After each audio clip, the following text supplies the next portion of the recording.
اللي ورايا دي أول عمارة سكنية اتبنت في حي الزمالك من سنة 1910، يعني عمرها أكتر من 100 سنة. عمارة أثرية ليها طراز معماري خاص، عمارة اليمني أو الجزيرة هاوس.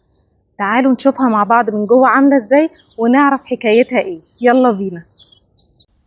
الزمالك زمان كان كلها قصور وفلل، ما كانش بيسكن فيها غير مشاهير المجتمع لحد سنة 1910، واتبنت أول عمارة تمتاز بتقسيم سكني يسمى الجزيرة جاردن، اللي ما يقلش جمالها عن الفلل والقصور اللي حواليها لأنها مبنية على الطراز الأوروبي. لأن في الوقت ده كان اللي بيصمم ويبني الزمالك كانوا مهندسين من فرنسا وإيطاليا، ولما تم ترميمها من فترة قريبة كانت على إيد مهندسين وعمال مصريين، وبقت بالشكل الجميل اللي احنا شايفينه ده.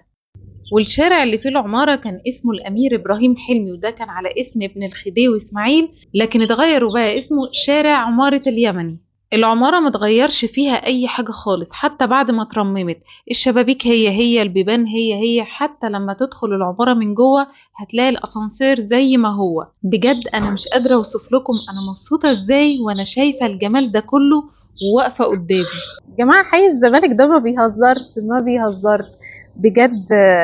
انا بحب الزمالك قوي، بحب شوارعها الهادية، بحب رقيها في كل حاجة، بقى مرتاح كده وانت ماشي في الشوارع بتاعتها. وبس كده، دي كانت حكايتنا النهاردة في عمارة اليمني او الجزيرة هاوس. لو عجبك الفيديو متنساش تعمل لايك وفولو وشير عشان غيرك يستفاد، واستنوني في الفيديو الجاي. انا ياسمين الجلاد، باي باي.